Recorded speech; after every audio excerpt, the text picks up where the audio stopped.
Hello and welcome to Games Then and Now. Today we'll be counting down the top 10 encounters from the Burning Crusade. We'll be looking at raids, dungeons, and even the open world.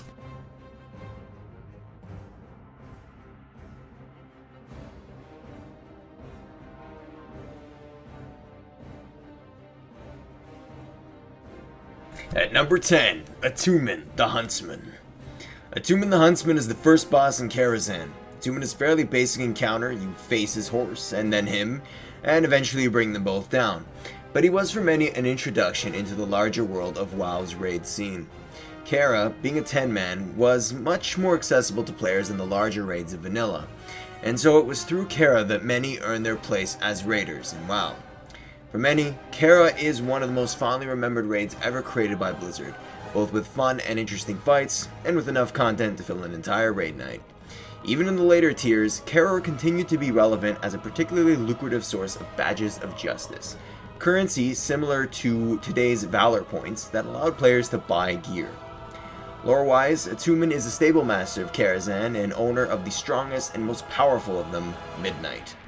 Players who defeat Archimonde have a chance to obtain the rare mount as well.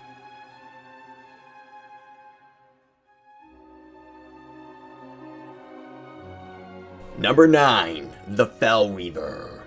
The Fel Reaver's a level 70 elite mob that patrols Hellfire Peninsula. He was part of a quest to eventually unlock the Shattered Halls, a level 70 dungeon. Though the Fel Reaver is not tied to any particular raid and the lore behind him is somewhat minimal, he remains memorable because this particular mob was the bane of level 60 players entering Hellfire Peninsula for the first time. Since he was a level 70 mob, he was much higher than leveling players questing in the peninsula, and so seemingly out of nowhere, players would find themselves face to face with this wandering monstrosity. To this day, the roar of the Fel Reaver still sends chills on the spines of players who quested through this zone during BC's early days.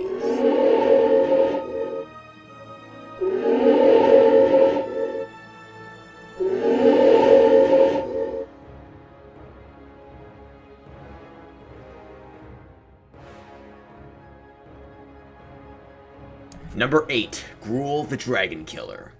Gruul is the last boss in Gruul's lair, located in the Blade's Edge Mountains. What makes this fight particularly memorable is that for many players, Gruul was probably one of the bosses that they did the most during the Burning Crusade, as despite appearing very early in the expansion during Tier 4, he obtained substantial longevity, mainly because Gruul dropped one of the best trinkets in the game at the time, the Dragon Spine Trophy. This trinket was highly sought after by both new and veteran player alike, and was the reason why many players, even into Tier 6, would continue to run pugs for this trinket weekly. This did wonders for community building, as the pugs allowed many raiders who were not as progressed to enter into the 25-man raid scene. Lore-wise, Gruul is the leader of the Graan in Outland, a race of massive beasts who enslaved many of the ogres in and around the Blade's Edge Mountains. The Graan earned a legendary reputation as they were strong enough to even take on full-size dragons. In fact, the Beyond the Dark Portal novelization, a narrative retelling of Warcraft 2's expansion of the same name, we learned that Gruul himself actually took on the Black Dragon aspect Deathwing, earning the title Gruul the Dragon Killer. The mountains in Blade's Edge also feature several impaled dragon corpses, proof that Gruul and the rest of the Graan were a force to be reckoned with. Gruul would also make a reappearance during Warlords of Draenor as an introductory boss in the Black Rock Foundry. Whereas in our universe, Gruul was a formidable force within Outland, in the Draenor timeline, he and his Graan are easily defeated by the Iron Horde, who put Gruul to work in their foundry, severing his arm as a sign of their dominance. He even drops a version of the Dragon Spine Trophy as well.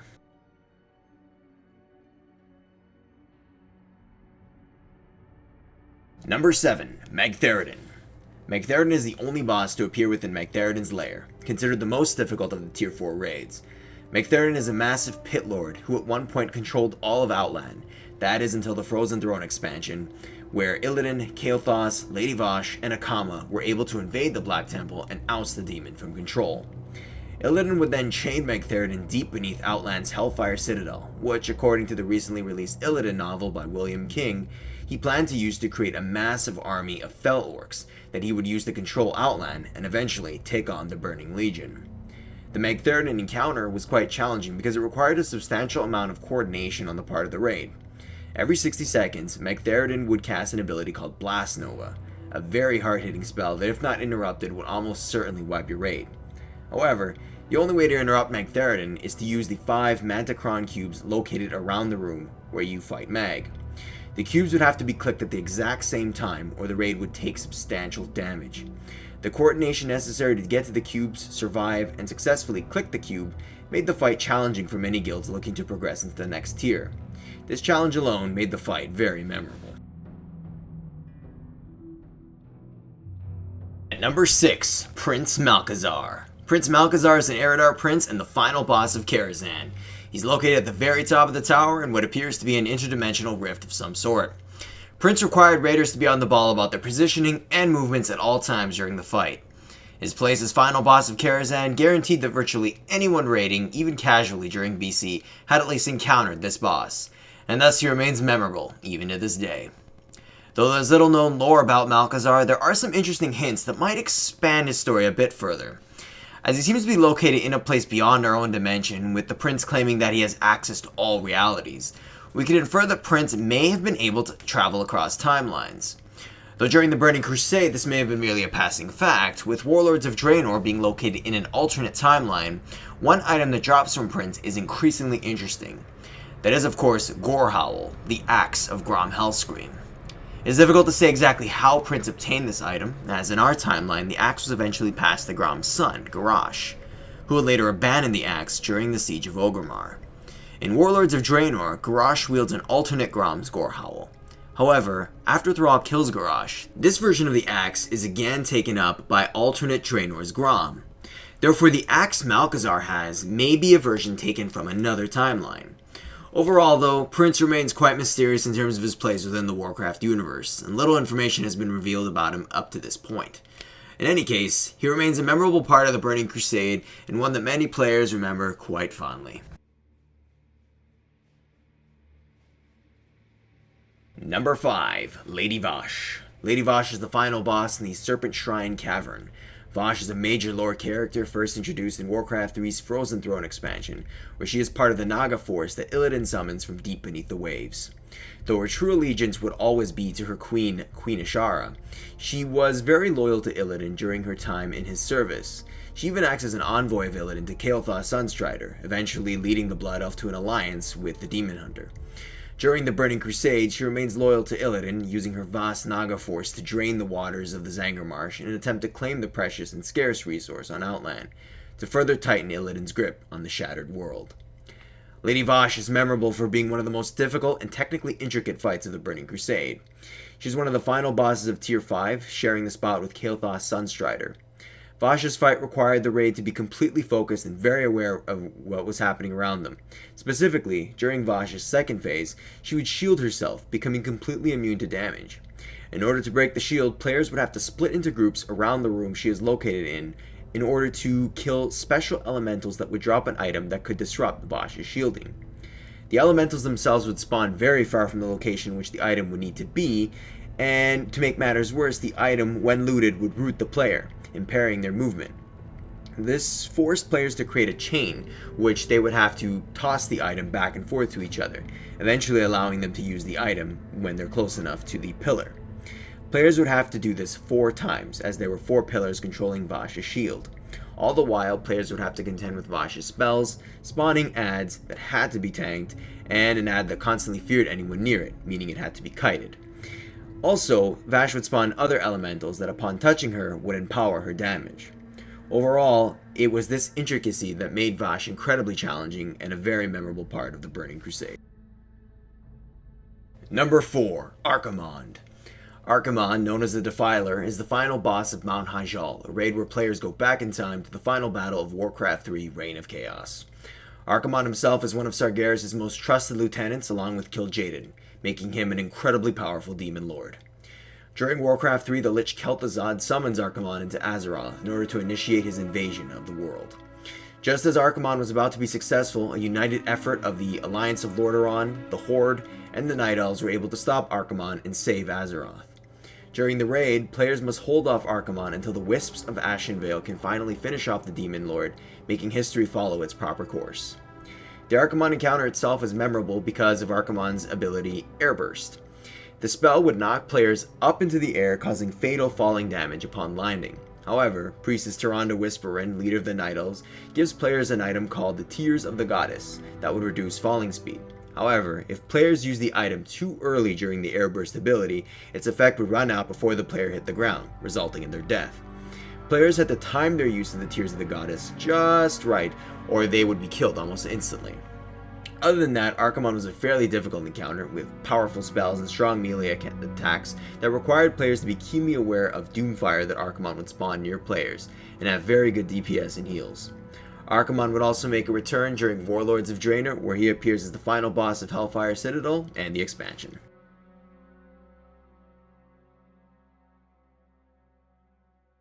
Number 3. Kil Jaeden. Kil Jaeden is the final boss of the Sunwell Plateau raid, making him effectively the final boss of the Burning Crusade expansion. Kil Jaeden is a very major player in WoW's lore, being one of Sargeras' most trusted lieutenants, making him one of the most powerful demons in the Warcraft universe. Kil Jaeden is also responsible for first tricking the orcs into demonic servitude, and creating the Lich King, and by extension, the Undead Scourge. During the Burning Crusade, Kil Jaeden had secretly made a pact with Kaelthas Sunstrider, Lord of the Blood Elves, to amass a large amount of arcane energy to summon him into Azeroth. Through the corrupted Sunwell, the Madden Elf had successfully summoned the demon into the world. However, thanks to the efforts of the players, aided by the Shattered Sun Offensive and the Blue Dragonflight led by Kalecgos, Kil Jaeden is defeated and sent back into the portal. Kil Jaeden's defeat marks a turning point for both the Draenei and the Blood Elves, who up to this point had been bitter enemies. The Blood Elves, who began the Burning Crusade heavily burdened by their magical addiction, and had been draining the life force from the Naru Muru to steal the creature's holy energies to create the Blood Knights, their version of paladins. The Sunwell is eventually redeemed by that very same Naru. The Prophet Velen shows Lady Liandrin the power of the light and cleanses the Sunwell, reinvigorating her people and giving them new purpose in the wake of their former king's betrayal. The Kil Jaeden fight was quite challenging, having players face off against the Demon Lord as he is summoned through the Sunwell. The fight has players contending with a number of very powerful spells that required players to have high DPS and substantial awareness. Kil Jaeden also notably drops the legendary bow, Thoradal the Star's Fury, which was notable because it created its own arrows, and no other bow at the time could do that. Players actually had to purchase or create ammunition for their weapons. Kil Jaeden is expected to make a comeback in the upcoming Legion expansion, though it is not yet known when or how he will return, but we do know he will make a reappearance in one of the Rogue Artifact questlines. The powers of the Sunwell turn against me. What have you done? What have you done? Number 2. Kaelthas.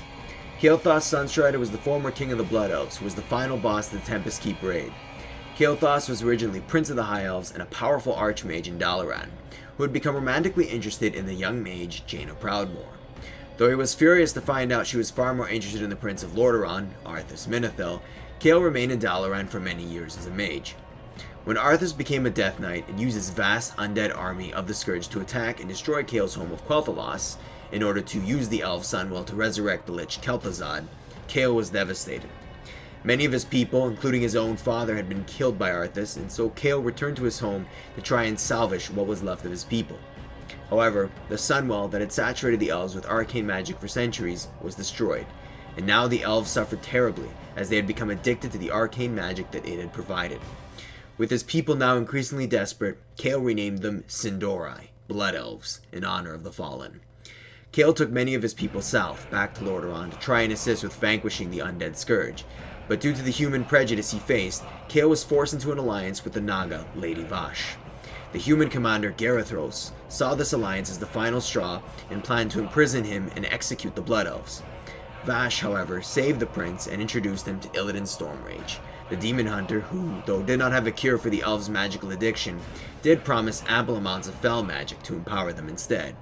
Together with Illidan, Kael and his Blood Elves were able to conquer Outland.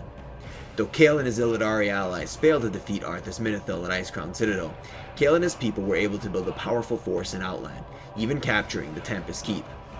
However, becoming increasingly weary with what Kael perceived to be Illidan's madness, Kael betrayed Illidan and sided with the Demon Lord Kil Jaeden in secret.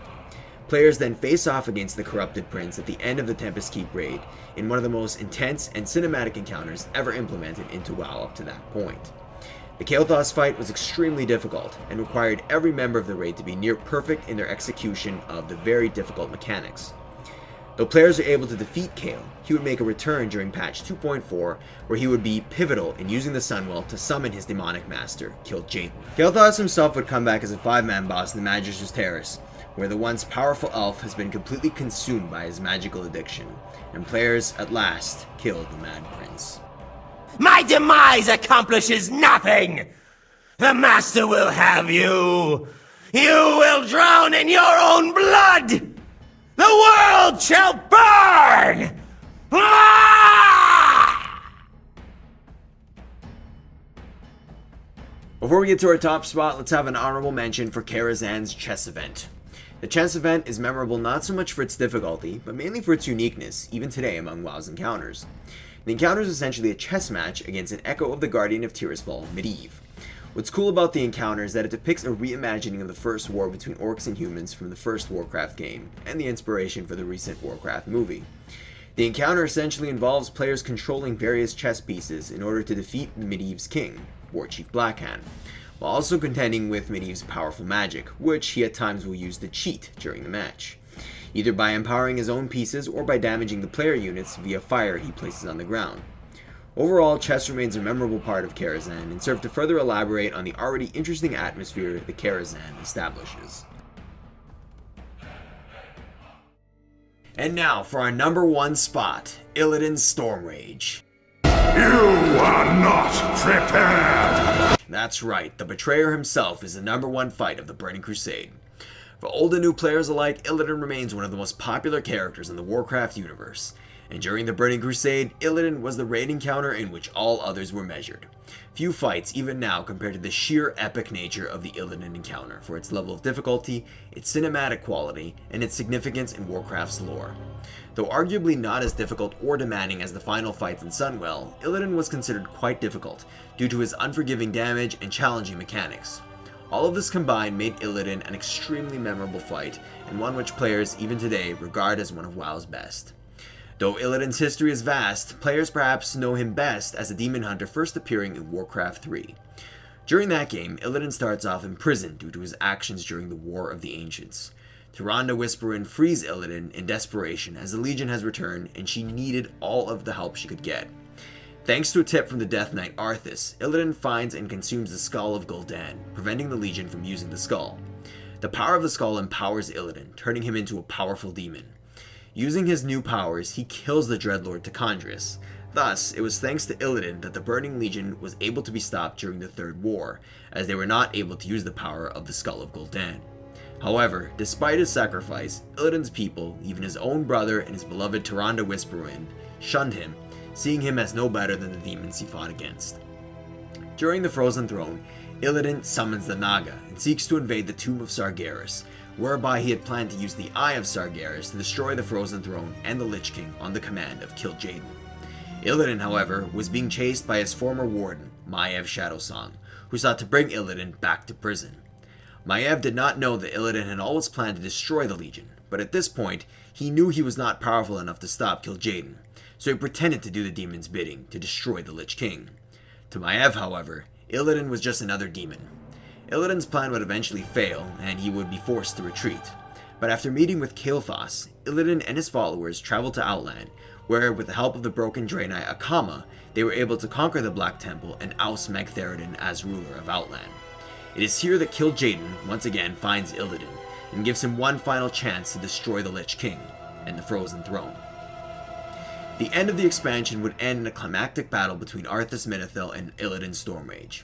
Though Illidan came dangerously close to killing the Death Knight, Arthas would be able to seize the upper hand and defeat Illidan. Illidan was not dead, however, but he knew his time was limited. Having failed in his task, Kil Jaeden and the Burning Legion would not be far off. Illidan returned to Outland, where according to the Illidan novel by William King, he began building a new army, an army dedicated to the destruction of the Legion, an army that, like him, would know sacrifice like no other, an army of demon hunters. After a vision in which the ancient Naru Zira shows Illidan his destiny as champion of the light, Illidan begins a plan to open a massive portal to the demon homeworld of Argus. As Illidan's plan began to fall into motion, the Black Temple is besieged and Illidan finds himself face to face with the champions of Azeroth, the Players, who had been aided by Illidan's former ally Arkema. Arkema had grown tired of Illidan's reluctance to liberate Outland from his grasp, and after setting into motion a series of quests, helps the Players fight the betrayer himself. The Illidan encounter had players facing off against the Demon Hunter in all his fury. The fight even has Illidan transform into a massive demon, where he assaults players with fire and vicious attacks from his glaives.